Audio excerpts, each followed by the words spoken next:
हर विकसित प्रदेश की सबसे बड़ी पहचान उसके युवा होते हैं। युवाओं की नई सोच, नई ऊर्जा और कुछ कर गुजरने का जज्बा ही प्रदेश को नई ऊंचाइयों पर पहुंचाता है। इसी विजन को मजबूती देने के लिए मुख्यमंत्री श्री भजनलाल शर्मा युवाओं के बीच पहुंचे। युवाओं से संवाद में मुख्यमंत्री ने क्या बड़े ऐलान किए, जानने के लिए देखिए सुजस का खास कार्यक्रम हमारे सीएम। राजस्थान के हर युवा में अपने सपनों को हकीकत में बदलने का जज्बा है। जरूरत है तो सिर्फ ऐसे माहौल की जहां प्रतिभा को अवसर मिले, मेहनत को पहचान मिले और सपनों को उड़ान मिले। राजस्थान सरकार भी युवाओं को ऐसे अवसर उपलब्ध करा रही है। इस बीच खुद मुख्यमंत्री श्री भजनलाल शर्मा युवाओं के बीच पहुंचे। उन्होंने मुख्यमंत्री निवास पर आयोजित सपनों की उड़ान कार्यक्रम में शिरकत की और सपनों की उड़ान लोगो डिजाइन प्रतियोगिता का शुभारंभ किया। मुख्यमंत्री ने विद्यार्थियों, खिलाड़ियों, यंग प्रोफेशनल्स, संबल सखियों, एनसीसी कैडेट्स और एनएसएस स्वयं सेवकों से सीधा संवाद किया। श्री भजनलाल शर्मा ने युवाओं के विचार सुने, उनके सपनों को जाना और भविष्य को लेकर अपना विजन भी साझा किया। मुख्यमंत्री को अपने बीच पाकर युवा जबरदस्त जोश और उत्साह में नजर आए। मुख्यमंत्री ने युवाओं के साथ फोटो खिंचवाई और उनकी मांग पर साथ में सेल्फी भी ली। मित्रों, ये सपनों की उड़ान जो कार्यक्रम है, ये मैंने इसलिए आयोजित किया है कि आप सभी देख सकते हैं कि युवा देश का भविष्य है और हम चाहते हैं कि हमारा युवा आगे बढ़े, क्योंकि युवा के मन में अगर तड़पन होगी तो युवा हमारा आगे बढ़ेगा, और जब हमारा युवा आगे बढ़ेगा तो हमारा प्रदेश भी आगे बढ़ेगा, हमारा देश भी आगे बढ़ेगा। मित्रों, कहावत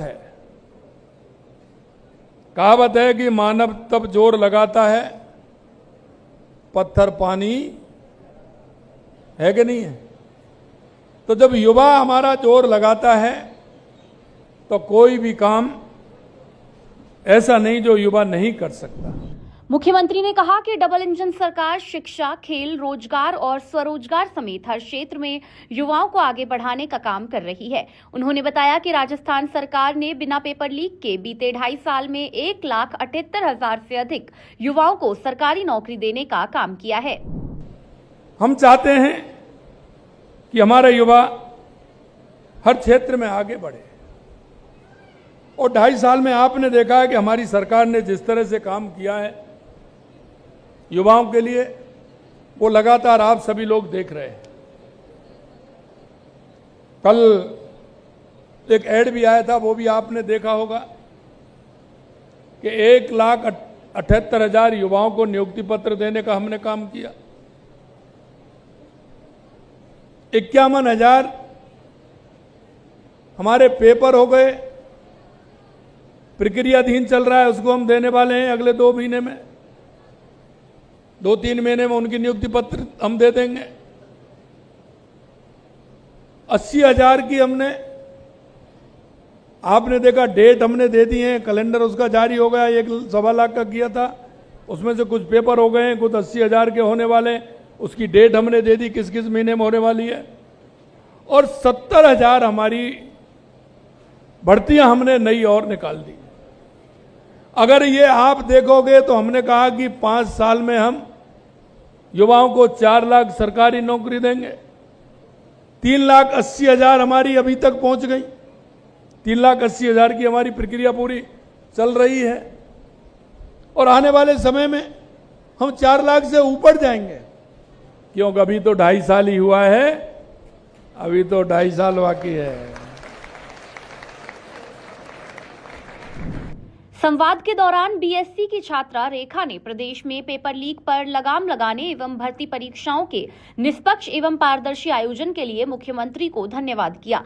मुख्यमंत्री ने इस दौरान भरोसा दिया कि आगे भी बिना पेपर लीक के भर्ती परीक्षाएं यूं ही जारी रहेंगी। सर, सर्वप्रथम आपकी सरकार द्वारा युवाओं के विकास, कौशल सुधार और रोजगार के अवसरों के लिए जो कदम उठाए जा रहे हैं, उनके लिए मैं आपका हार्दिक आभार व्यक्त करती हूं। सर, सबसे ज़्यादा खुशी हमें तब होती है जब आपकी सरकार द्वारा हमारी प्रतियोगी परीक्षाओं का आयोजन सुचारू रूप से, पारदर्शिता एवं निष्पक्षता के साथ किया जाता है। इससे हमारा विश्वास और मनोबल बढ़ता है। सर, हम आशा करते हैं कि भविष्य में भी आपकी सरकार द्वारा हमारी परीक्षाएं सुचारू रूप से आयोजित की जाएंगी। सर, अगर यदि हमारी परीक्षाएं भविष्य में भी इसी तरह सुचारू रूप से आयोजित हुई तो हम आपको विश्वास दिलाते हैं कि राजस्थान राज्य का प्रत्येक युवा राजस्थान राज्य के विकास में अपनी शिक्षा और नवाचार के बल पर राजस्थान राज्य का पूर्ण सहयोग एवं महत्वपूर्ण योगदान देगा। धन्यवाद।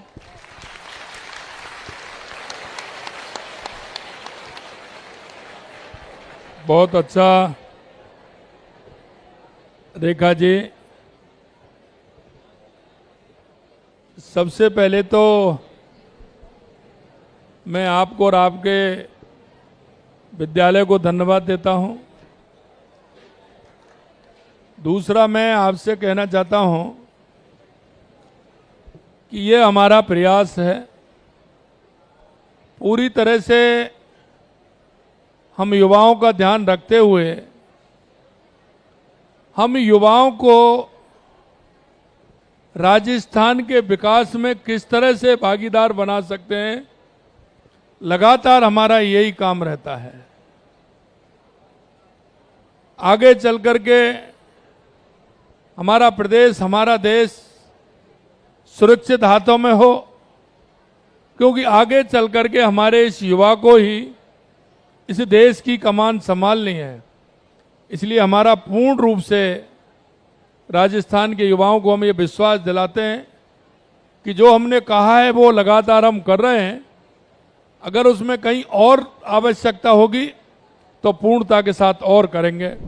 राजस्थान में स्टार्टअप्स को भी तेजी से बढ़ावा दिया जा रहा है। मुख्यमंत्री ने बताया कि राजस्थान स्टार्टअप कार्यक्रम के तहत 4,623 स्टार्टअप्स का रजिस्ट्रेशन हुआ है, जिनमें से 1,062 स्टार्टअप्स को आई स्टार्ट फंड से 34 करोड़ रुपए की सहायता दी गई है।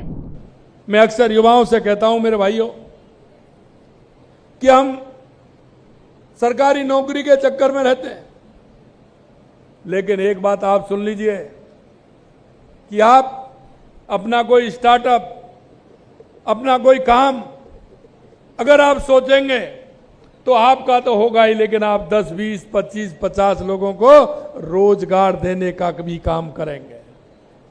मैं 2-3 उदाहरण देता हूं। अभी मैं नागौर गया था, एक मेरा युवा था, 25-26 साल का युवा।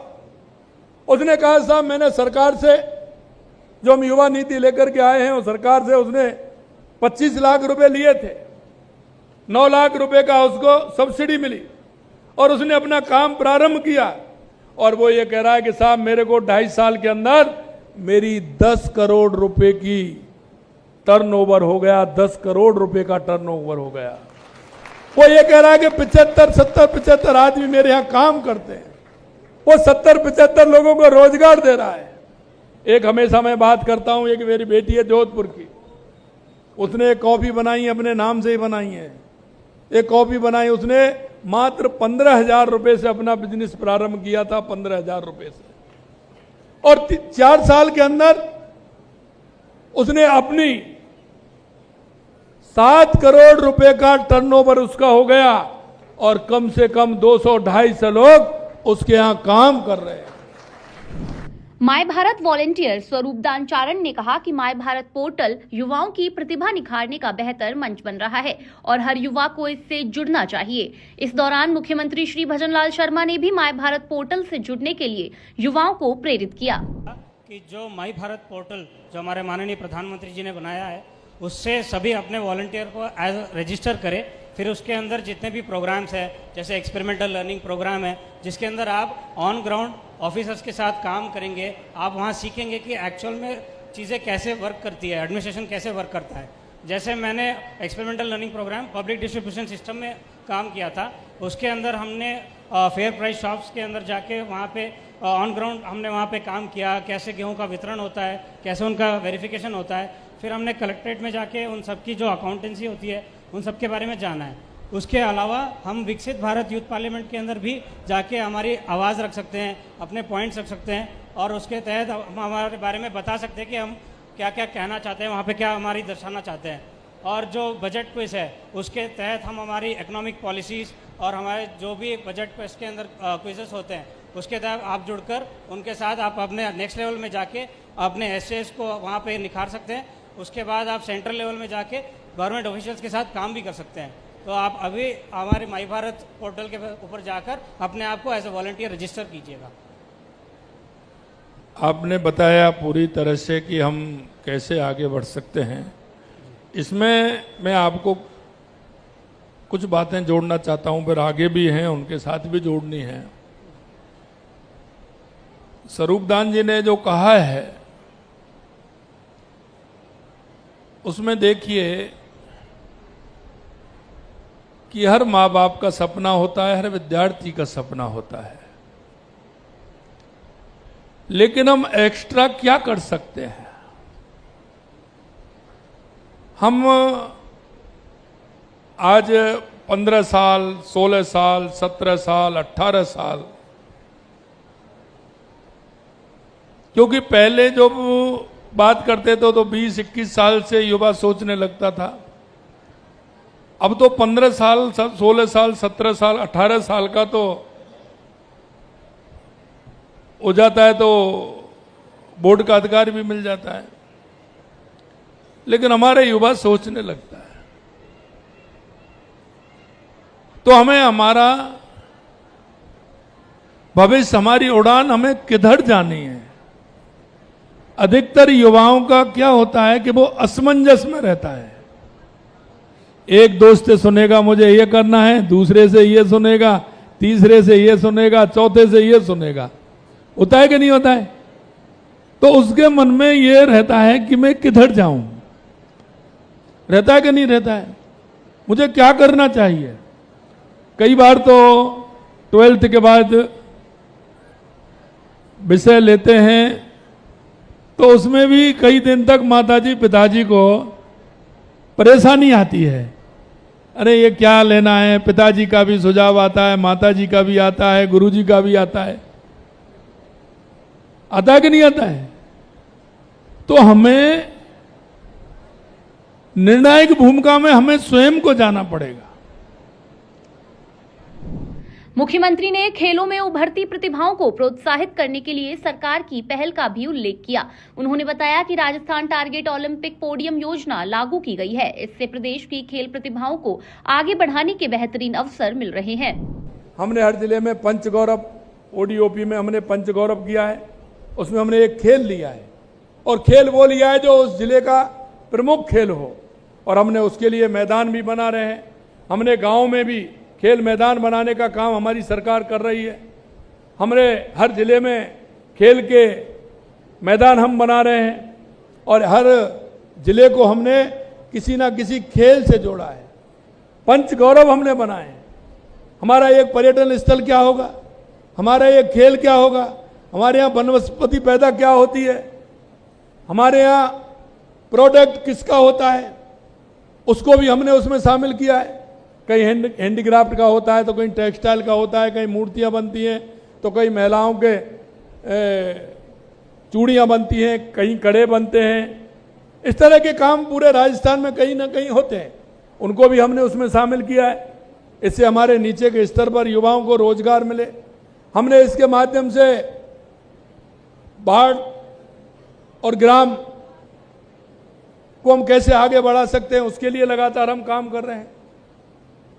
ग्राम में हमारी क्या हो सकता है, उसके लिए भी काम कर रहे हैं। हमारे यहाँ पैदावार क्या होती है, उसकी प्रोसेसिंग यूनिट लगे, उसके लिए काम करते हैं। हमारा दूध उत्पादन होता है, इसके लिए डेयरी का हम काम कर रहे हैं। सहकारी समिति हमारी कैसे मजबूत हो, हमारे युवा उससे कैसे जुड़े, इसके लिए काम कर रहे हैं। भजनलाल सरकार का उद्देश्य ऐसा राजस्थान बनाना है जहां हर युवा को अपनी प्रतिभा दिखाने का पूरा अवसर मिले। शिक्षा, कौशल विकास, सरकारी भर्ती, स्टार्टअप और खेल जैसे हर क्षेत्र में युवा को आगे बढ़ाने के लिए लगातार नए प्रयास किए जा रहे हैं। साफ है कि सरकार की प्राथमिकता सिर्फ रोजगार देना नहीं, बल्कि युवाओं को आत्मनिर्भर, सक्षम और भविष्य का नेतृत्व करने के लिए तैयार करना है। सुजस के खास कार्यक्रम हमारे सीएम में फिलहाल के लिए इतना ही। फिर मिलेंगे प्रदेश के विकास की किसी और कहानी के साथ। तब तक के लिए देखते रहिए सुजस समाचार।